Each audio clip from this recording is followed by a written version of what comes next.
আমরা আমাদের জায়গাটা থেকে কবে মানুষ হব, অন্তত এইসব সেন্সিটিভ জায়গাটা থেকে। ছি ছি ছি ছি ছি, একটা ছোট বাচ্চা যে দিন দুনিয়া বোঝে না, তোমাকে কি ফার্মেসিতে নাকে রুমাল দেওয়ার মতো কোনো ঘটনা ঘটেছে? কি হয়েছে, কি করেছে বলো? তোমরা তিনজন ওখানে গেলা কেন, কি হলো? কোচিং ছুটির পরে তাসনিম, সুমাইয়া আর সাইমার সাথে বলছে যে তুমি ফার্মেসিতে যাবা। আচ্ছা, কে বলেছে এটা? তাসনিম। আমি বলেছি মানে যে তাসনিম ফার্মেসিতে যেতে বলেছে তোমাকে? জি। তো তুমি ছুটির পরে তো বাসায় যাবা, তোমাকে ফার্মেসিতে যেতে বললো কেন? বলছে যে ফার্মেসিতে না গেলে আমার ভিডিওটা ইন্টারনেটে ছেড়ে দেবে। ভিডিও বলতে কিসের ভিডিও? দাঁড়াও 1 মিনিট, তুমি বলো। হ্যাঁ, কিসের ভিডিও? একটা খারাপ ভিডিও। কি ভিডিওটা কে করেছে তোমার? না, তোমরা কোনো হেল্প করো না, ওকে বলতে দাও না, ওকে বলবো। হ্যাঁ, ভিডিওটা তাসনিমের আম্মু করছে। কিভাবে করেছে ভিডিওটা? আপনারা কোনো কথাই বলেন না, হ্যাঁ, একদম চুপ থাকেন। হ্যাঁ, প্রথম মডেল টেস্ট পরীক্ষার।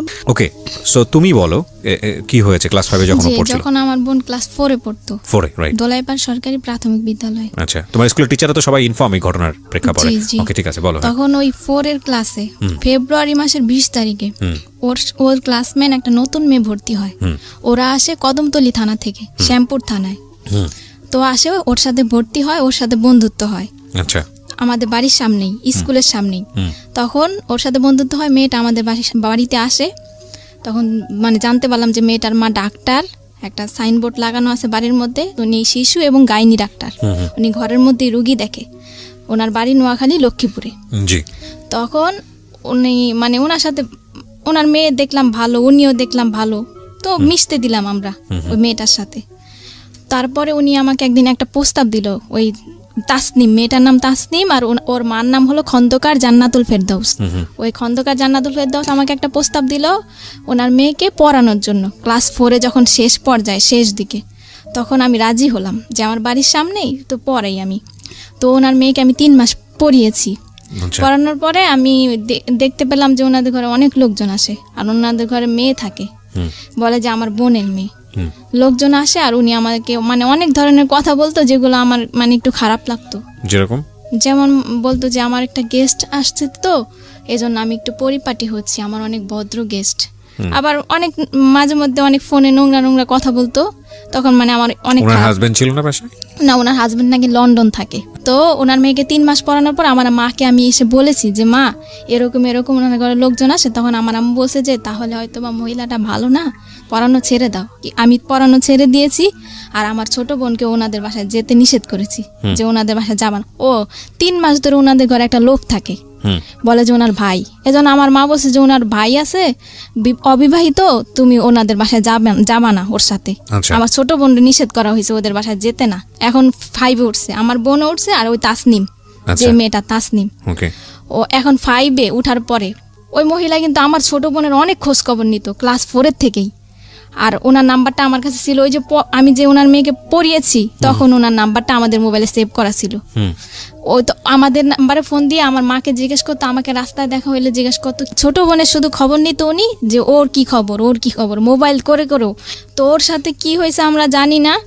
নভেম্বরের 8 তারিখ বৃহস্পতিবার ছিল, ওই দিন কোচিং ছুটি হয়েছে 3টায়। স্কুলেই কোচিং করে, এজন্য আমরা টাকাও দেই। সরকারি স্কুল, কোচিং বাধ্যতামূলক। তো আমরা টাকা দেই, কোচিং করে। ওই দিন 3টা বাজে কোচিং ছুটি হয়েছে। এমনি অন্যান্য দিন 4টায় ছুটি হয়, তো একটু দেরি হয়েছে। ও আমাদের বাড়ির সামনে আবার থাকে আরেকটা মেয়ে, মারিয়া ওর নাম। তখন মারিয়াকে ডাক দিছি আমি, যে মারিয়া, আমার ছোট বোন তো তোমার সাথে আসে প্রতিদিন, আজকে আসে নাই কেন? বলে যে ও তো আগেই চলে গেছে, কে যেন বলছে যে ও আগেই চলে গেছে। তখন আমি আমার আম্মুরে পাঠাইছি যে আম্মু যাও, তুমি স্কুলে যাও। পরে স্কুলে গেছে, স্কুল পুরা খুঁজছি আমরা, মানে প্রাথমিকভাবে যাদেরকে কাছে পাওয়া হয়েছে সবাইকে জিজ্ঞাসাবাদ করছে আমার আম্মু। স্কুলের প্রধান শিক্ষক সালাউদ্দিন, ওনাকেও বলছে আমার আম্মু, কিন্তু উনি কোনো গুরুত্ব দেয় নাই বিষয়টা। মানে একটা স্টুডেন্ট যে হারানো গেছে, উনি কোনো গুরুত্বই দিল না যে একটা মেয়ে মানে ওর সাথে খারাপ কিছু হইতে পারে। আমার কিছু দায়িত্ব আছে, আমি যে প্রধান শিক্ষক, আমি কিছু দায়িত্ব পালন করি। উনি ওনার মতো বাচ্চা পড়াচ্ছে ঘরে। তখন স্কুলে, ওই স্কুলের আরেকটা ম্যাডাম, ইংরেজি ম্যাডাম জাকিয়া ম্যাডাম, ওনার কাছে আমার বোন ক্লাস 4 এ থাকতে পড়েছিল। ওই ম্যাডামটা একটা ছেলে পাঠায়, ওই ছেলের নাম হলো আসিফ। ওই ছেলেটা ওদের ক্লাসমেট। ওই ছেলেটা আমাদের বাসায় আসে, আসার পরে বলে যে আন্টি চলেন ওই পারে যাব সুমাইয়াদের বাড়িতে। সুমাইয়া জানে মানে আপনার মেয়ে, ছোট মেয়ে কোথায় আছে। তখন আমার আম্মু বলে যে, সুমাইয়াটাকে সুমাইয়া হলো ওর ক্লাসমেট। তখন মানে আমার আম্মু গেল ওই পারে, গিয়ে জিজ্ঞাসাবাদ করলো যে তুমি কি জানো। কতক্ষণ ধরে ওকে পাওয়া যাচ্ছে না?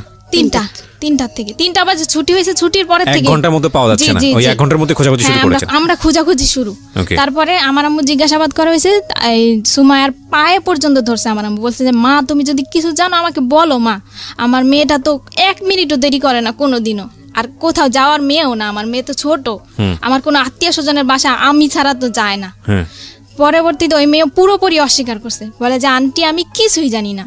তখন ও বলছে আমার আম্মু আমাকে ফোন দিছে, তখন আমি বলছি যে তুমি পুলিশের ভয় দেখাও।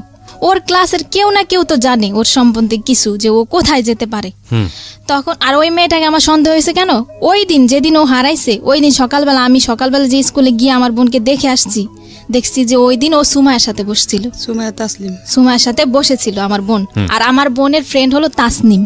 ওকে, তাসনিম হলো ওর অনেক ঘনিষ্ঠ ফ্রেন্ড, সবসময় শুধু তাসনিমের সাথেই থাকতো।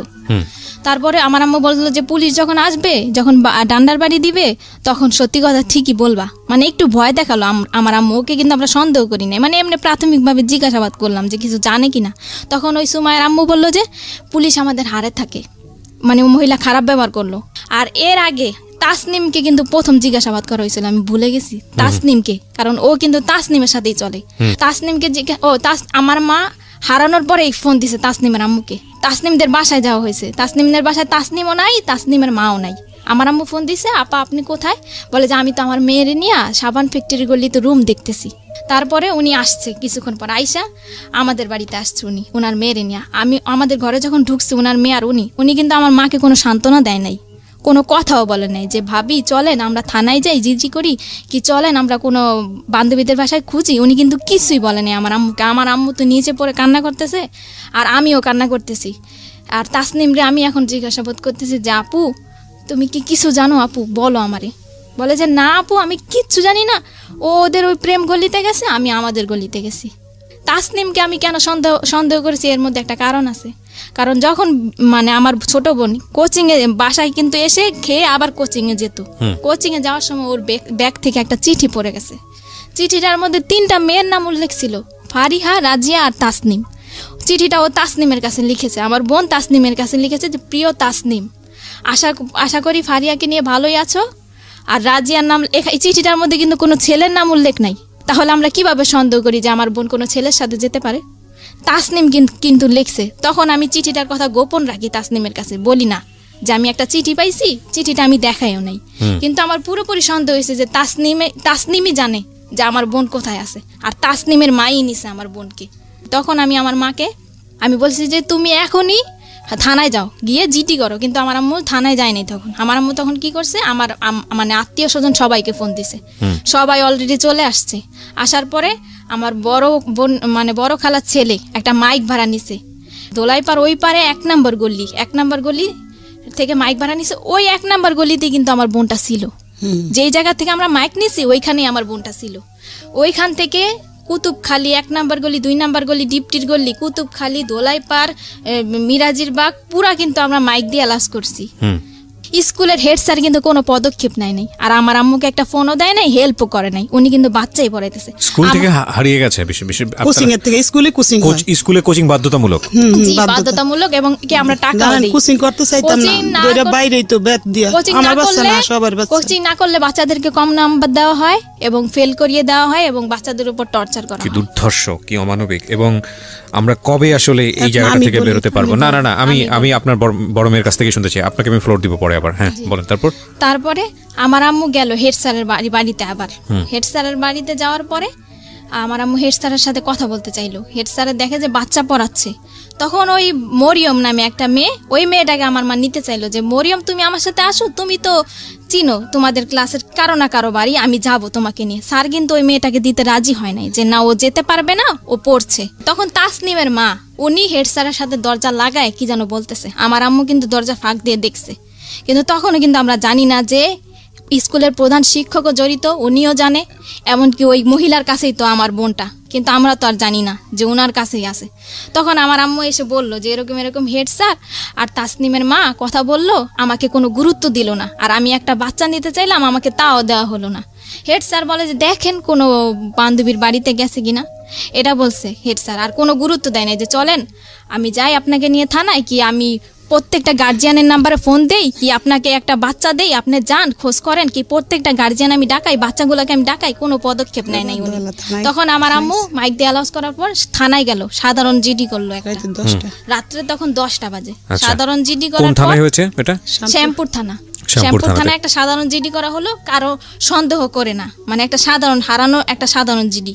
যে আমাদের যে জিডির যে মামলার আজম এসআই আজম, ওনাকে আমার আম্মু নিয়ে আসলো গাড়ি নিয়ে, আমার মেজো খালা আমার মা গাড়িতে নিয়ে আসলো। আমার আম্মু সন্দেহ করলো, আমি বললাম যে আমি ওই মহিলাকে সন্দেহ করছি, যে ওই মহিলার মেয়ের সাথেই চলে, ওই মহিলাই জানে, ওই মহিলার মেয়েই জানে, যদি ওনারাও না নেয় তাহলে ওনারা জানে যে ও কোথায় আছে কোথায় গেছে। তখন ওই মহিলাকে সন্দেহ করে আমি আমার মাকে পাঠালাম, রাত্রে 2টা বাজে গাড়ি নামায় নিয়ে আসছে, মহিলার বাসায় গেছে পুলিশ নিয়ে। তারপরে ওনার মেয়েকে মানে আমরা পুলিশ নিয়ে চাপ দিলাম, আর ওই খন্দকার জান্নাতুল ফেরদাউসকে চাপ দিলাম আমরা। তখন ওই মহিলা কিন্তু স্বীকার করেনি, আর মহিলার মেয়েও স্বীকার করেনি। তখন ওনার মেয়েকে আমরা মানে সন্দেহ করলাম ওনার বোনকে, ওনার বোন আবার থাকে পান্থপথ, ওই দোলাই পারেই পান্থপথ একটা মানে একটা স্থানের নাম, ওই স্থানে থাকে আর কি। তো ওইখানে ওনার মেয়েকে মানে আমরা চাইলাম যে তোমার খালার বাসায় হয়তো বা থাকতে পারে। তখন ওনার মেয়েটাকে কিন্তু উনি একাই দিয়ে দিল, উনি কিন্তু কোনো আপত্তিকর মানে কথা বললো না যে না আমার মেয়েকে দিব না, আমি এত রাত্রে এতগুলা পুলিশের সাথে আমি কিন্তু দিব না আমার মেয়েকে। উনি কিন্তু ওনার মেয়েকে দিয়ে দিল আমার মার সাথে। আর আমার মা ওনার মেয়েকে নিয়ে এই রাত্রে 2টা বাজে ওর খালার বাসায় গেল, খালার বাসায় আর ওই গাড়ির মধ্যে ওনার মেয়েকে আমার মা কোলের মধ্যে রাখলো এবং বললো যে মা বলো, মা যদি তুমি কিছু জানো তাহলে বলো। কিন্তু ওনার মেয়ে কিন্তু কিছুই বললো না, যে না আন্টি আমি কিছুই জানি না। তখন ওর খালার বাসায় খোঁজা হলো, নেই, ওই বাসায়ও নেই। তখন ওই মহিলা আমার মাকে বললো, যখন ওনার মেয়েটাকে ফেরত দেওয়া হলো খুঁজে আসার পর, তখন মহিলা আমার মাকে বললো যে কাজটা কিন্তু আপনি ঠিক করেন নাই, মানে আমার বাসায় যে পুলিশ নিয়ে আসছেন কাজটা কিন্তু ঠিক করেন নাই আপনি। তখন আমার মা বলল যে আমি পুলিশ নিয়ে আসছি, একটু পর আমি র্যাব নিয়ে আসবো, মানে আপনার কাছেই আমার মেয়ে আছে, আপনিই জানেন। আমার মার তখন মাথা ঠিক ছিল না, বলছে। আর মেয়েটা কিন্তু ওনার কাছেই ছিল। কিভাবে উদ্ধার হলো তারপরে আমার মা চলে আসলো বাড়িতে। পরের দিন সকালবেলা শুক্রবার আমার আম্মু কিন্তু শুক্রবারে র্যাবের অফিসে গেল 2বার। এর মধ্যে আমার ছোট খালা মানে মিডিয়ার লোকদের খবর দিল, 71 চ্যানেলের একজন রিপোর্টার, আর টুটুল উনি বিজয় টিভির, আর দৈনিক দিন প্রতিদিনের পত্রিকার একজন, এই 3 জন আর কি আমাদের পাশে এসে দাঁড়ালো আর কি, সান্ত্বনা দিল আমার মাকে যে আপা কান্নাকাটি করেন না, আপনার মেয়েকে পাবেন।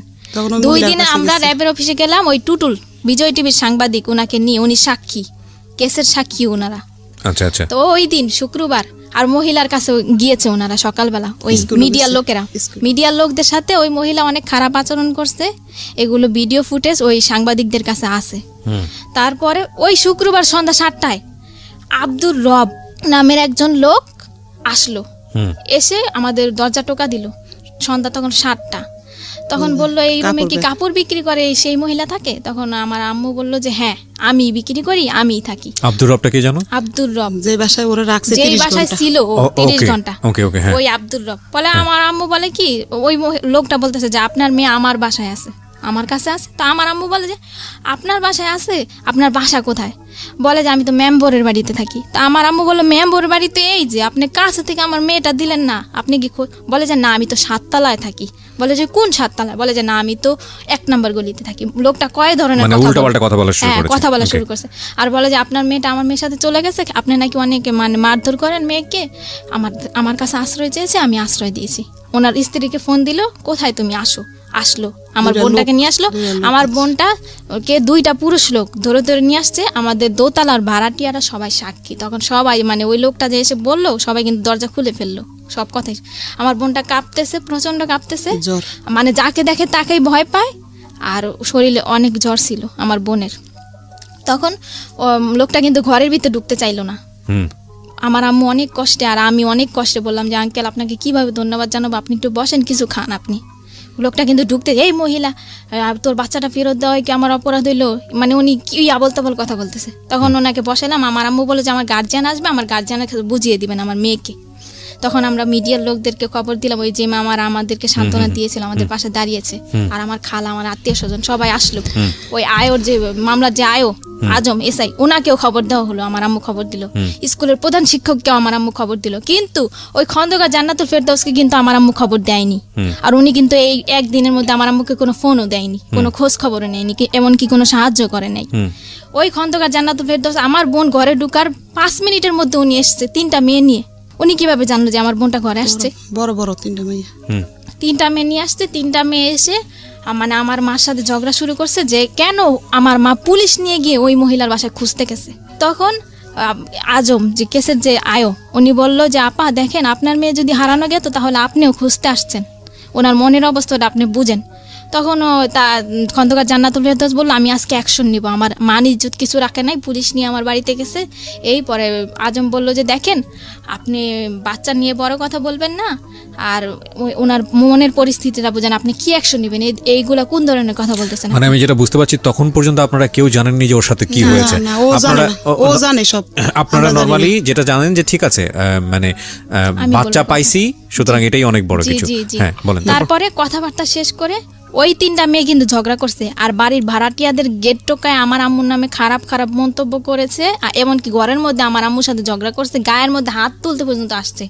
রাজিয়া, সুরমা জাহান রাজিয়া, মহিলার যে সহযোগী ফার্মেসিতে কাজ করে, ওই রাজিয়া মহিলা কিন্তু কোনো কথা বলে না, ওই 3টা মেয়েই কথা বলতেছে। আর মিতু আসছে, মিতু নাকি ওনার বোনের মেয়ে। মিতু এসে বলতেছে যে গণতান্ত্রিক বাংলাদেশে বিনা কারণে কাউকে জেল খাটানো যায় না, এখানে কিন্তু কোনো জেল খাটানোর কথা উঠে না। ওনারা কিন্তু নিজে নিজে একটা আওয়াজ হচ্ছিল। হ্যাঁ তারপরে কি হলো? হ্যাঁ তারপরে ওনারা সবাই চলে গেছে, কেসের আয়ও চলে গেছে, স্কুলের প্রধান শিক্ষক আসছে এখন। প্রধান শিক্ষক এসে বলতেছে যে এই মেয়ের মা মেয়েকে অনেক অত্যাচার করে, মেয়ে আমার কাছে অনেক দিন বলছে স্কুলে, এই মেয়ের মা মেয়েকে এত অত্যাচার করছে যে মেয়ে চলে গেছে অন্যদের বাড়িতে। তখন হেড স্যার ওকে গিয়ে ধমকাচ্ছে ভিতরের রুমে, যে এই মেয়ে, মানে ওকে নাম ধরে বলতেছে যে তুই কার সাথে গেছিস। তখন ও বলছে যে তাসনিম, বলে যে কশাকার তাসনিম না খশাকার তাসনিম। এই প্রশ্নটা ওকে 3বার করা হয়েছে, ও কিন্তু বলছে যে কশাকার তাসনিম। আর হেড স্যার কিন্তু জানে যে ও তাসনিমের সাথে চলে, আর খশাকার তাসনিম নামের কোনো মেয়েই নাই। তখন ওকে ধমকানো হলো, কিন্তু আমরা কিন্তু তখন বুঝি নাই, ওকে চোখ গোড়ানি দেওয়া হয়েছে আমার সামনে, আর আমার 2 খালা, আমার নাম কবি না কিন্তু, মানে ওকে চোখ গড়ানি দেওয়া হয়েছে, আমরা কিন্তু বুঝি নাই যে কেন ওকে চোখ গরম দিচ্ছে। স্যার চলে গেছে, সবাই চলে গেছে। তখন পত্রিকার একজন লোক ছিল, আমার ছোট খালা ছিল, তখনই আমার বোনের অবস্থা, শারীরিক অবস্থা, তখন মিডিয়ার লোকের একটা মানে একটা জবানবন্দি নিল, ওর কাছ থেকে জবানবন্দি দিল। মানে ওই মুহূর্তে ও যা বলেছে আমি তাই বলতেছি। ও বললো যে তোমার সাথে কি কি ঘটেছে। তখন ও বলছে যে তাসনিম, সাইমা, সুমাইয়া, এই 3জনই ওদের ক্লাসে পড়ে। এই 3টা মেয়ের সাথে কোচিং ছুটির পরে আমি গেছি খন্দকার জান্নাতুল ফেরদৌসের ফার্মেসিতে। যাওয়ার পর মহিলা একটা রুমালের মধ্যে কি দিছে, আমি তারপর আমার আর কিছুই মনে নেই। পরের দিন সকালবেলা আমি উঠে দেখি যে আমি আব্দুর রবের বাড়িতে, ওই যে সাইমাদের বাড়িতে। সাইমার বাবা কিন্তু আব্দুর রব। এতটুকু আমি ওর মুখ থেকে শুনতে চাই, মানে আপনার পাশে যে আপনার বোনটা বসে আছে, ছোট বোন, ওকে একটু মাইক্রোফোনটা দেন। আচ্ছা, যদি শুধু খালি এটুকু বললেই হবে যে তুমি যে তোমার বোনের কাছ থেকে এতক্ষণ যে কথাগুলো শুনতেছিলা, বা ও যেটা বললো তোমার সম্পর্কে, এটা কি সত্যি? জি। আর ওর এই বেলা আপনি চুপ থাকেন, আপনি আমার সাথে কথা বলতে দেন, আপনার ইন্টারপ্রেট দরকার নাই। একটা যেটা হচ্ছে যে তোমার নামটা তুমি বলিনি, হ্যাঁ, তুমি আমার সঙ্গে একটু গল্প করো। আমি অনেকক্ষণ ধরে তোমাকে অবজার্ভ করছি, তোমার মানসিক অবস্থা খুবই খারাপ, এবং তুমি ভেঙেও পড়েছো অনেকখানি। তোমাকে কি ফার্মেসিতে নাকে রুমাল দেওয়ার মতো কোনো ঘটনা ঘটেছে? কি হয়েছে, কি করেছে বলো? তোমরা 3জন ওখানে গেলা কেন, কি হলো? কোচিং ছুটির পরে তাসনিম, সুমাইয়া আর সাইমার সাথে বলছে যে তুমি ফার্মেসিতে যাবা। আচ্ছা, কে বলেছে এটা? তাসনিম। আমি বলেছি মানে যে তাসনিম ফার্মেসিতে যেতে বলেছে তোমাকে? জি। তো তুমি ছুটির পরে তো বাসায় যাবা, তোমাকে ফার্মেসিতে যেতে বললো কেন? বলছে যে ফার্মেসিতে না গেলে আমার ভিডিওটা ইন্টারনেটে ছেড়ে দেবে। ভিডিও বলতে কিসের ভিডিও? দাঁড়াও 1 মিনিট, তুমি বলো। হ্যাঁ, কিসের ভিডিও? একটা খারাপ ভিডিও। কি ভিডিওটা কে করেছে তোমার? না, তোমরা কোনো হেল্প করো না, ওকে বলতে দাও না, ওকে বলুক। হ্যাঁ, ভিডিওটা তাসনিমের আম্মু করছে। কিভাবে করেছে ভিডিওটা? আপনারা কোনো কথাই বলেন না, হ্যাঁ, একদম চুপ থাকেন। হ্যাঁ, প্রথম মডেল টেস্ট পরীক্ষার তখন এরকম কয়েকদিন হয়েছে। আর ওই যে ও যে খাবারটা খাইলে যে মাথা ঘুরাইতো, কিছুই মনে থাকতো না। তারপরে যখন ওর জ্ঞান ফিরে আসছে তখন তাসনিম বলতে চলো চলো স্কুলে যাই। ও ওরে কিন্তু বলতে ওর দাও। মধ্যে 4 দিন দেখছে স্কুলের প্রধান ওরে কও, শিক্ষককে ওরে কও বলতে। তাসনিমকে, ও বলতে পারে না গুছিয়ে, আপনি তো বুঝতে পারছেন। না না না, আমি এখানে একটা কথা বলি, গুছিয়ে না বল, আমাকে একটু চেষ্টা করতে দেন। আপনারা দুজন মিলে যেভাবে ইন্টারাপ্ট করছেন তাদের তো গল্প বলতে দেবেন, আপনারা একটা শব্দ করবেন না, ওকে? দুজন মিলে একটা শব্দ করবেন না, আমি একটু ওর সঙ্গে কথা বলি প্লিজ। আমি বুঝতে পারছি আপনারা দুজনেই খুবই উত্তেজিত, এবং যে ঘটনা ঘটেছে সেটা সেই জায়গাটা থেকে আসলে আপনারা প্রত্যেকেই হয়তো চাচ্ছেন যে প্রত্যেকটা ঘটনা এখানে পুঙ্খানুপুঙ্খভাবে সবাই জানুক। আপনারা চাচ্ছেন এটা, আমি দুজনেই চাচ্ছেন। তো তাহলে বিষয়টা আমার উপরে ছেড়ে দেন। হ্যাঁ যান, আপনি আমার উপরে ছেড়ে দেন, আমি ওকে ওর সাথে কথা বলে যতটুকু পারি আমি ওর সাথে একটু জানার চেষ্টা করি। মাইক্রোফোনটাও সামনে দেন। হ্যাঁ, এই যে তোমাকে যেটা খাওয়াতো, চানাচুর বা যেটা বলো বিস্কিট বা যেটাই বলো না কেন, এটা খাওয়ানোর পরে তুমি জানতা না যে কি হচ্ছে তোমার সঙ্গে, তাই কি? জি। আচ্ছা, এই ভিডিওটা তোমাকে দেখিয়েছিল কবে? মানে 15 দিন আগে হারানোর 15 দিন আগে। 15 দিন আগে দেখে কি বলেছিল? বলেছিল এটা যদি কারো কাছে বলো তাহলে ইন্টারনেটে ছেড়ে দিব। তুমি তাহলে বুঝতে পারছিলে যে তোমার সঙ্গে কি হচ্ছিল? জি। তারপর আর ওদের বাসায় যাইনি 15 দিন। কি? ও ওকে, মানে এটা কি তোমার সঙ্গে এরকম রেগুলারই হতো? 2-1 বার হয়েছে নাকি একবার হয়েছে? এই ভিডিওটা করার সময় শুধু একটাই হয়েছে নাকি এর আগেও এরকম কন্টিনিউ করতো ওরা এই কাজগুলা? সেটা আমি জানি না আমার সাথে কি হতো, কিন্তু ভিডিওটা দেখার পরে বুঝতে পারছি আমি কিছু একটা হতো তোমার সঙ্গে। জি। এবং এটা দেখার পরে তুমি ছেড়ে দিয়েছো যে তুমি আর ওদের বাসায় যাও নাই? জি। আর আচ্ছা। ওই বাসায় আমি হেড স্যারকে 4 দিন দেখছি, আমাদের স্কুলের প্রধান শিক্ষককে। 2 না, দিন আপনারা দেখছি। কেন কথা বলতেছেন? আপনারা কথা বলতে তাহলে তার বড় দরকার নেই এখানে, আপনি তোর সঙ্গে কথা বলতেছি না, আপনারা কেন? আপনারা কি উত্তেজিত অনেক বেশি? আমাকে একটু ফ্লোর দেন না, আমি কথা বলি প্লিজ। কেউই কোনো কথা বলবেন না, আমার যেটা জানার দরকার সেটা আমি ওর কাছ থেকে বের করে নিব, ঠিক আছে? ওকে, হ্যাঁ বলো, তুমি বলো, তুমি তোমার মতো করে বলো না, যা হয়েছে হয়েছে বলো। হ্যাঁ, কি হয়েছে বলো। হেড স্যারকে আমি 4 দিন দেখছি। 2 দিন দেখছি ওনাদের বাসায় হাসাহাসি করতেছে তাসনিমের আম্মুর সাথে, আর 2 দিন দেখছি গোসল করতে। হেড স্যারকে গোসল করতে দেখেছো ওই বাসাতে? জি। আচ্ছা, তো তুমি যখন এই ধরনের একটা ঘটনা তুমি ওই বাসার মধ্যে, তুমি তো বুঝতে পারছিলে যে কিছু একটা হচ্ছে যেটা হওয়া উচিত না, তাই না? কিছু কি বুঝতে পারতেছিল যে কিছু একটা হচ্ছে? হেড স্যারকে তো এই বাসায় দেখার কথা না, তুমি কি বুঝতে পারতেছিল বিষয়টা? নাকি মনে হচ্ছিল যে ঠিক আছে দেখছি, ঠিক আছে? তোমার মনে হয়নি যে এই বিষয়গুলো গিয়ে বাবা মার সঙ্গে কথা বলি, মাকে জানাই বা আমার বড় বোনকে জানাই, এটা মনে হয় নাই? কি মনে হয়েছে যে জানালে কোনো সমস্যা হতে পারে, বা ওদেরকে জানালে বকাঝকা করতে পারে, মার দিতে পারে, এরকম কিছু কি? না, তাহলে জানাওনি কেন? আমি মানে আর কি আমার অনেক চাপ ছিল।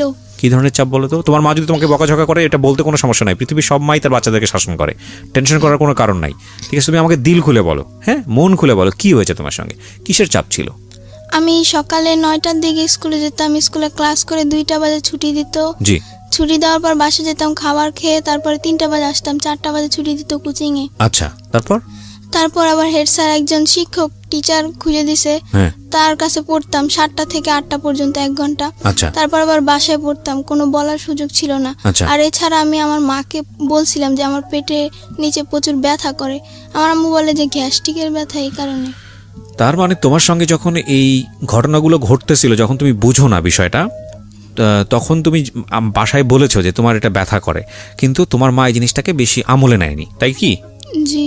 আচ্ছা, তারপর কি হলো? ঠিক আছে, গ্যাস্ট্রিকের ব্যথা, কোনো ট্যাবলেট দিয়েছিল? হ্যাঁ, গ্যাস্ট্রিকের ট্যাবলেট দিয়েছিল, বলেছিল এটা খেলে হয়তো তোমার ব্যথা সেরে যাবে। আচ্ছা, তারপরেও ব্যথা সারেনি, প্রচুর ব্যথা করতো। তুমি কি কখনো এরকম কোনো কিছু দেখেছো? মানে আমি তোমাকে এই জিনিসটা জিজ্ঞেস করছি যেটা আমার জায়গা থেকে 100% ক্লিয়ার হওয়ার জন্য, কারণ আমি জানি এরপরে তোমাকে পুলিশে জেরাতে নেওয়া হয়েছে, সেখানেও অভিজ্ঞতা ভালো না তোমাদের, আমি গল্পটা জানি, যে কারণে আমি একটু আমার জায়গা থেকে একটু বিষয়টা ক্লিয়ার করতে চাই। তুমি কি কখনো এমন কোনো বিষয় দেখেছো তোমার শারীরিকভাবে যেটা তোমার কাছে খুব অস্বাভাবিক মনে হয়েছে, ভয়ঙ্কর মনে হয়েছে? এরকম কোনো বিষয় কি তুমি দেখেছো কখনো, নিজে থেকে অবজার্ভ করেছো কখনো? না। এরকম কোনো কিছু অবজার্ভ করনি।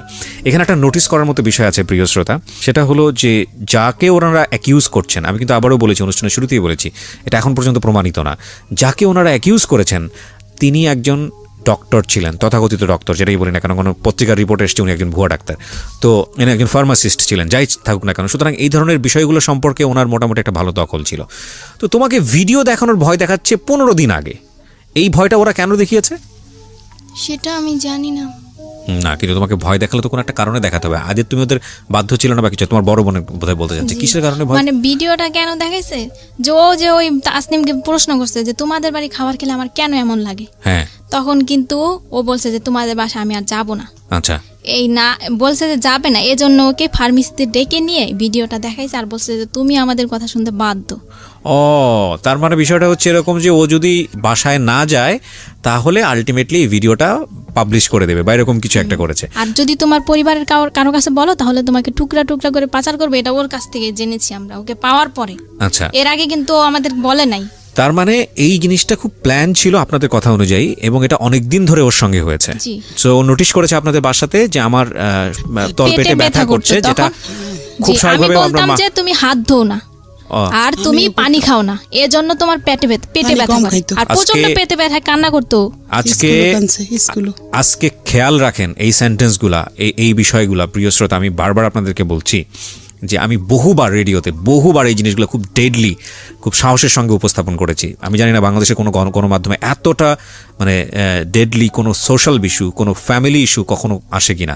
আমি সেজন্য সমালোচিত হয়েছি বিভিন্ন জায়গাতে, সোশ্যাল মিডিয়াতে অনেক উল্টাপাল্টা কথাও বলা হয় আমাকে নিয়ে, আমি বাট সেটার জন্য আমার কোনো কনসার্ন নেই। বাট আমি আপনাদেরকে বলি যে শিশু যৌন নির্যাতন বা সেক্সুয়াল অ্যাবিউজ, এটার যে মানে রেট কতটা ভয়াবহ সারা দুনিয়াতে, বাংলাদেশে তো অবশ্যই। কোনো শিশু যদি কোনো পার্টিকুলার বিষয় নিয়ে কোনো কথা বলে, শরীরের কোনো একটা পার্টিকুলার বিষয় নিয়ে, সেটাকে এই যে ওনারা যেভাবে মানে উড়িয়ে দিয়েছেন যে ঠিক আছে তুমি হাত ধো না সেজন্য তলপেট ব্যথা করে, তুমি ঠিকমতো খাওয়া দাওয়া করো না, তোমার গ্যাসের প্রবলেম, কিন্তু এই সামান্য ঘটনা যেটাকে সামান্য মনে করছে সেটা যে কত অসামান্য এবং কত ভয়ানক রকমের সমস্যা হতে পারে এই সামান্য ব্যথার পেছনে, এটা যদি পরিবার আগে থেকে খেয়াল করতো তাহলে হয়তো এই মেয়েটার জীবনে এরকম দিন হয়তো বা আসতো না। আমি একটু সামনের দিকে আরেকটু আগাতে চাই। তো তুমি বলো, ওকে দেন, ফার্মেসিতে নিয়ে যাওয়ার পরে তোমার কি মনে আছে যতক্ষণ পর্যন্ত তোমার সেন্স ছিল কি করা হয়েছে তোমার সঙ্গে একটু বলো তো? ওই রুমাল ধরা পর্যন্ত কি কথাবার্তা হচ্ছিল তোমার সঙ্গে? একটা হলো তোমাকে ভিডিও দেখালো, ভয় দেখায় তোমাকে ফার্মেসিতে নিল, তো ফার্মেসিতে যাওয়ার পরে তোমার সাথে কি কথাবার্তা হচ্ছিল যতটুকু তোমার মনে আছে সেন্স হারানোর আগ পর্যন্ত? ওকে দেন ভিকটিম, ছোট আমরা বোন। 3 বান্ধবী মিলে ফাইজলামি করতেছিলাম। আন্টি কি যেন একটা করতেছিল, রাজিয়া জাহান সুরমা যে ওদের ফার্মেসিতে কাজ করে মেয়েটা, ওই মেয়েটার সাথে উনি কথা বলতেছিল। 3-4 মিনিট পরে দেখি উনি একটা রুমালের মধ্যে কি যেন দিতেছে। তো আমি জিজ্ঞেস করছি আন্টি কি করেন, তা বলে কি চুপ করো একটুখানি বসো। তারপর আমার নাকের ভিতর ধরার পরে আমার আর কিছু মনে নেই। তোমার এই নাকের ভেতর ধরার পরে যখন তোমার সেন্স ফিরছে, ফার্স্ট মেমোরিটা কি? প্রথম তোমার কি মনে আছে? কি দেখছো তুমি ঘুম থেকে ফেরার পরে? কি মনে আছে? কিছু মনে আছে? হ্যাঁ, কি সেটা? আমি ওখানে আমি যখন নাকি ঘুম থেকে উঠি তখন দেখি সাইমাদের বাসায়। সাইমাটাকে তোমার বান্ধবী? জি। আচ্ছা, হ্যাঁ, সাইমাদের বাসায়। হ্যাঁ, ওখানে ওর বাবাকে দেখছি, ওর আর একটা লোককে দেখছি, আর একটা মেয়েকে দেখছি, হ্যাঁ, আর ওর মাকে দেখছি। হ্যাঁ। তো আমি সাইমাকে জিজ্ঞেস করছি যে আমি এখানে কেন, আমি তো ফার্মেসিতে থাকার কথা। রাইট। তো বলে যে চুপ করে থাকো, পরেরটা পরে বোঝা যাবে। অনেকবার জিজ্ঞেস করছি, আমাকে ধমক মাইরা চুপ করা দিছে। এই সাইমাটা কি তোমার বয়সী ছিল? জি। ও কোন ক্লাসে পড়তো? 5। একই ক্লাসমেট তোমার? জি। আমি অবাক হচ্ছি প্রিয় শ্রোতা, হ্যাঁ, আমি ফ্লোর দিব, তবে তার আগে আমাকে একটা বিরতি নিতে হবে। আপনারা সবই ফেসবুকে দেখতে পাচ্ছেন, আমরা স্টুডিও থেকে আছি ফেসবুক লাইভে, বাট আমি বারবার আপনাদেরকে বলছি এটা একটা অমীমাংসিত সত্য। আমরা সত্য মিথ্যা আপনাদের উপরেই ছেড়ে দিয়েছি। এটা এই মামলাটি কোর্টে জাজমেন্ট অবস্থায় রয়েছে। ওনারা যে বক্তব্য দিচ্ছেন সেটা আমরা জাস্টিফাই করব না, সেটা জাস্টিফাই করার দায়িত্ব হচ্ছে কোর্টের। কতটুকু সত্য বলছেন কতটুকু মিথ্যা বলছেন সেটা পুলিশ ইনভেস্টিগেট করবে এবং কোর্ট সেখান থেকে রায় দেবে। শেষ পর্যন্ত কোর্ট যে রায় দেয় সেটার প্রতি আমাদের আস্থা আছে, কিন্তু আমরা এটাকে উপস্থাপন করতে চাই আমাদের সামাজিক যে লেসন বা আমাদের এইরকম ঘটনা থেকে আমাদের নিজেদের যে একটু সতর্ক হওয়া, সেই জায়গাটি থেকে আমরা অবশ্যই আস্থা রাখতে চাই মহামান্য বিচারকের উপর, আমরা আস্থা রাখতে চাই মহামান্য কোর্টের উপর। আমরা এটাকে একটা এভিডেন্ট হিসেবে উপস্থাপন করছি না, আমরা কাউকে এখানে অ্যাকিউজ করছি না। ওরা যা বলছে সেটা যে 100% সত্য সেটাও আমরা দাবি করছি না। সেই দাবিটা সে নিরূপণ করার দায়িত্ব হচ্ছে কোর্টের, যেটা আমি অনুষ্ঠানের শুরুতে এই ডিসক্লেমার হিসেবে আপনাদেরকে বলেছি। তবুও আজকে ওরা যা বলছে সেটা বিশ্বাস অবিশ্বাসের জায়গায় আপনি ব্যক্তিগতভাবে রাখতে পারেন, রেখে আপনার ওর সাথে কি হয়েছে ওকে না ঢাকা মেডিকেলে কেন নেবেন আপনারা? তো তখন পর্যন্ত ধরেন যেটা জানলেন জ্বর, ওকে পাইছেন, তাতেই আপনারা খুশি। আশেপাশে কিন্তু ওকে ওইরকম কোনো ডাক্তারখানা নাই, শুধু ফার্মেসি। আমরা কি ওকে কাঁপতেছিল? জি, ওকে কাঁপতেছিল। ওর কোনো শারীরিক ওটা ভাবেন নাই, ভাবছেন যে ওকে ট্রিটমেন্ট করা দরকার? জি। আচ্ছা, প্রচন্ড জ্বর ছিল ওর। আচ্ছা, এমনকি হেডমাস্টার নিজে ওর মাথায় হাত দিয়ে দেখেছে যে ওর জ্বর ছিল। আচ্ছা।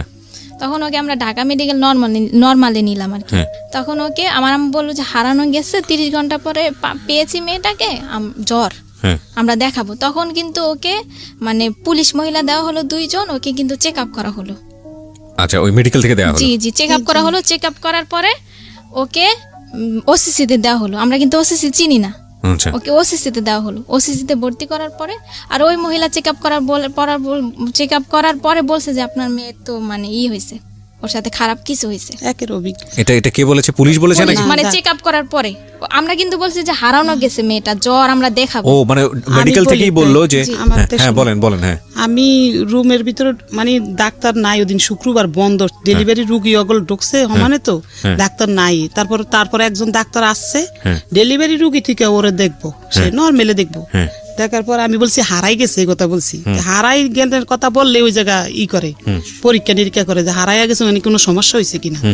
তখন মহিলা পুলিশ দিচ্ছে একজন আর পুরুষ পুলিশ দুইজন, এই তিনজন আমাদের সাথে এই 11টার থেকে 3টা পর্যন্ত দাঁড়াইছিল। দাঁড়াই থাকার পরে চেক করছে ওরে, আমার বইনও ছিল লগে, আমার ওই সাংবাদিক উনিও ছিল একজন পেপারের। ওইরা উনি বলে যে এই বাচ্চার সাথে তো খারাপ কিছু হয়েছে, একের অভিজ্ঞবার। তখন আমি মনোওয়ালের লগে জানেন নিজে পইরা গেছি যে আমার বাচ্চার সাথে কি হয়েছে। তখন আমার সকাল ওসিজিতে ঢুকাই দিয়েছে রাইতে 3টা বাজে। আমি রাইতে ছিলাম, সকালে বাসায় গেছি, আবার আমার আর থাকতে দিছে না ওইখানে, এখানে মা থাকতে পারে না। জি আমি বলতে চাই, আর ওকে যখন পাওয়া গেল ওই কিন্তু এই ভিডিওর কথাগুলো আমাদের কাছে বলে নাই, আচ্ছা শুধু ওই ফার্মেসির কথাই বলছে। তখনও জানেন না আপনারা ভিডিও তখন